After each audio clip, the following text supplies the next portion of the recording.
Welcome to another episode of Your Speaking Matters, hosted by Rick and my lovely wife, Carol Derling. We are very grateful that On TV continues to let us produce our podcasts from their great podcasting studio. And a huge shout out to the entire staff who supports us every time we come in here. Each episode of this podcast unravels the secret of effective communication through engaging conversations, techniques, and tips. The skills and techniques can help you transform your fear of public speaking into a skill set that opens doors to new opportunities. In this episode, we are going to explore how words help a speaker evoke emotion, make points, and all manner of things. Words are a speaker's most important tool. For instance, with words, it's very easy to convey strength. Or you can convey happiness as an emotion. Words can also be used to drive a sense of connection. And you can also operate words that will actually generate a sense of fear in a person. All of these are emotional responses that we all have to the words that a speaker selects. Let's explore some of the things that can happen as a result of someone choosing words carefully. The first thing we're going to do is I'm going to recite a speech that Winston Churchill gave on May 13, 1940 to the House of Commons. This speech is on the cusp of World War II really becoming a problem. And he spent hours choosing the words that he was going to say to convey his meaning. So sit back and listen as I attempt to recite Winston Churchill's speech to the House of Commons. Listen particularly to the words that he uses that do evoke emotion, connection, happiness, joy, or fear. We have before us an ordeal of the most grievous kind.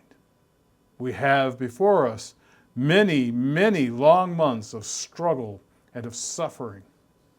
You ask, what is our policy? I can say, it is to wage war by sea, land, and air with all our might and with all the strength that God can give us, to wage war against a monstrous tyranny never surpassed in the dark, lamentable catalog of human crime. That is our policy. You ask, what is our aim?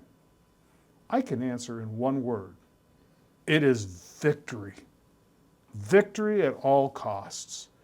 Victory in spite of all terror.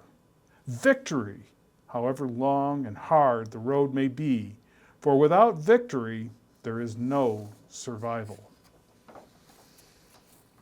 Now I can tell you without question that Winston Churchill chose all of those words, and particular ones, to convey things. He wanted to give a sense of power and strength in what they were about to undertake.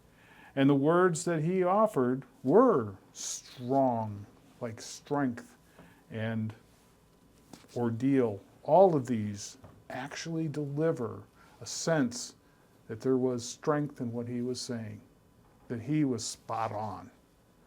There's other words that my host and I are going to discuss, things like absolute, guaranteed. I recommend powerful, strength, genuine, ironclad, expert. All of these words evoke emotions in all of us. Do you feel the emotions that come from things like absolute and guaranteed? Absolutely. Actually, listening to that speech, it did come from a point of view of strength. And it is because of his words. And when you bring something up, like you just did, ironclad, that is strong, that is absolute, it is ironclad, guaranteed. You feel that it's going to happen. I think there's every bit of absoluteness that he was all about making sure that England was prepared for the sacrifices and the difficult journey that was coming. But he did other things as he walked through that speech. He also evoked a sense of connection. And Carol, what did he do that made you feel connected to what he was saying? He used the words I, we, which brought him and us into it. Us. He says, let's. Those are the kinds of words that connect you to your audience. Let's discover, that means you and I together will discover something. Come along with me. You're inviting the audience to join you. Join me in considering something. Let's consider something. Let's join together. So the uses of we, let's, are including the others in with yourself to come along. That builds connection.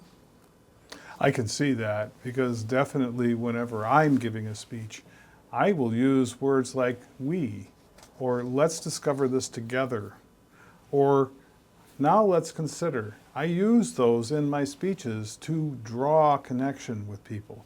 I also use my arm gestures, which is another topic, to do that. I also use facial gestures to emphasize all of this. But the point is, the real point is, every single word that you choose carefully will tend to have a visceral response in whoever is listening. And definitely join. Let's come together. Let's discover together. All of those do exactly what Carol has just talked about. Now, he did other things, sort of, but I think at this point I'd like to move into words that maybe convey a little bit of happiness, because that's part of what we're going to talk about today, is how you convey happiness. So, Carol, can you give us some ideas on words and mechanisms that you can use to drive home the concept of happiness in our listeners? Well, delighted. I am delighted. With a big smile conveys happiness. Heartwarming. What brings something to your heart? It makes you happy. Like a puppy. Light-hearted. Delightful. Dreamy, like my husband. Adorable. Amazing. Hilarious. Let's all laugh together. Let's enjoy this holiday season. Ho, ho, ho. Words definitely can convey happiness. I think that's ever so true. And that's the point of what we're talking about today is, as you're considering what you're going to give as a speech, give thought to the words that you're going to use to get either the point or an emotional response from the people who are listening. Because every single word really does have an emotional connection, some more than others. You make a remark about hilarious. It was a hilarious situation, and almost everybody, as a matter of fact, I would be surprised if there was anybody who didn't react with some warm thought about something that happened to them in the past. That's what we're talking about here, is how you use words to take a deadly dull, serious speech and turn it into something lighthearted, heartwarming, or delightful. I mean, who doesn't want to talk about or listen to something that's delightful? It starts to warm up my heart. I can tell you for sure that's a real thing. Now there's another set of words, and they're perhaps some of the most powerful ones that are available to us. They're the words that generate a feeling of fear or uncertainty.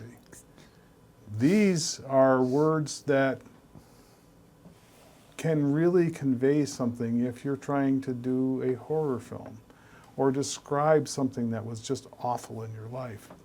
And those are the words that I'm using a little bit here. Horrifying. Carol, if I say horrifying, does that get your heart to feel that there was something awful in this? You certainly got my attention. Or how about if I said to you, if you go through that door, it's a very dangerous situation on the other side. Would that make you pause to consider going through a door? I wouldn't go. Yeah, I'm right there with you. Other words that can be used to convey that, like caution.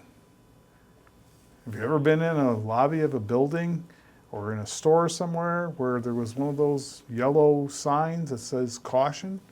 And did you walk right over and just ignore that? I doubt it. You actually paid attention and you had this mental image of maybe slipping on a banana peel and falling on the floor.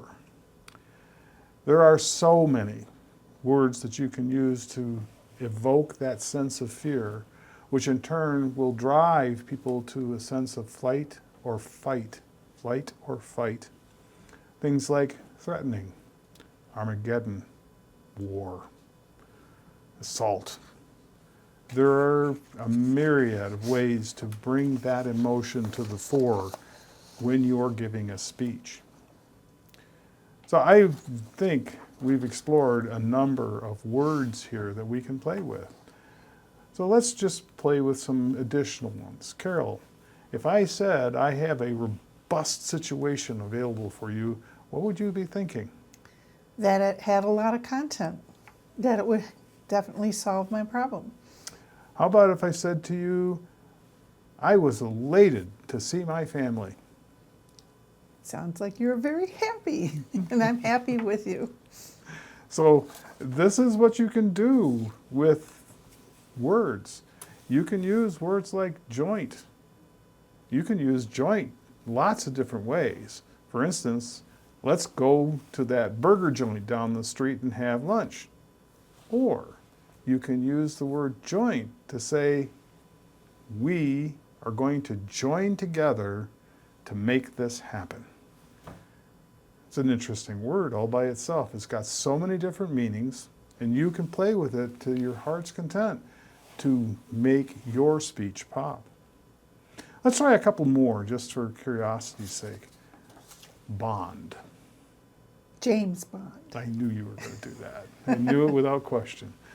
But if I said to you, let's bond over this situation, what would you first think? I think We are going to be a team. that's exactly the point. So again, without even telling you what the context was, just the word bond, all by itself, stood out to you and caused an emotional reaction that you immediately connected with connecting with people. How about elated? Can you use elated to maybe give us a sentence or a story that would just absolutely get our attention? The fact that we're getting together with my cousins on Christmas and we're going to have a wonderful dinner has made me elated looking forward to that event. Very happy. And quite honestly, elated, ecstatic, jubilant, all of those have connections to things that we all know in our past and look forward to in the future. That's why I really like the happiness words, things like heartwarming, because heartwarming brings me that vision of being able to have a heartwarming situation, sitting around a fire singing carols with a bunch of friends, or a campfire singing campfire songs. That's always a heartwarming situation as you roast marshmallows to make s'mores. That is the power that words can be used to instill that sense of emotion or make your point. Let's play with strength a little bit as well. Strength. How do we as speakers actually establish ourselves as perhaps the person to listen to? Well, certainly you can use all the words like we and I and together to get people to come and know that they're going to hear something. But you can also use words like I recommend. I recommend will drive home the point that you want to be recognized. I recommend that we race off and have dinner, for instance. Or I absolutely agree with you. Or I guarantee that this is something that you want to hear. Those are ways that you can use words that convey strength to connect with your audience and drive home that you're the person to be listened to. Carol, you have any other additional thoughts on this topic? I do, actually. I was looking at the speech again by Winston Churchill, and what really struck me is he took us down. We're fighting fear, we're monstrous tyranny, dark, lamentable, in the catalog of human crime. But he brought us up to one word to describe where he wanted us to go, and that's victory. He repeated it, victory at all costs. Victory in spite of all terror. Victory, however long the road may be. And without victory, there's no survival. Wow, how strong. What a way to galvanize a population to get behind him in this fight. Because it came to a very strong, I can't think of a more strong word than the ultimate victory. Boy, you just described something that I think is very much a part of every speaker's repertoire. When you really want to have an audience, you can always start on a high note and go higher. Or you can start on a high note, go down into the depths of despair, only to come back up to a heartwarming situation, and I'll steal your thunder and talk about a puppy, because that's a warm, fuzzy feeling that we all get. The point is, when you are talking and speaking with a group of people, you have lots of ways with words to create the roller coaster of emotion that you want to create. And that's the point of today's whole discussion, is we can use words to create a roller coaster of emotion to make our point. I think that we've talked this one through pretty well, don't you? I do, indeed. All right. Well, let's wrap this up then, because I think we've talked a lot about different words, and I invite our listeners to spend time when you're creating a speech selecting the words that work best for you. Guarantee you this speech from Winston Churchill, if you do a little bit of a Google research on it, you'll find he spent a lot of time selecting specific words. And many of the greatest speeches of all time, that is one of the things that those speakers did. So it's worth your time to figure out what words work best for you. That means that we are at the end of today's podcast. This has been an enjoyable event, and I hope everybody's taking away something that they can use in their future speaking endeavors. Let's play our closing music, and once again I thank my co-host and lovely wife Carol Durling for her support in this, and of course On TV Studios for all that they do for us. So here we go with that special music.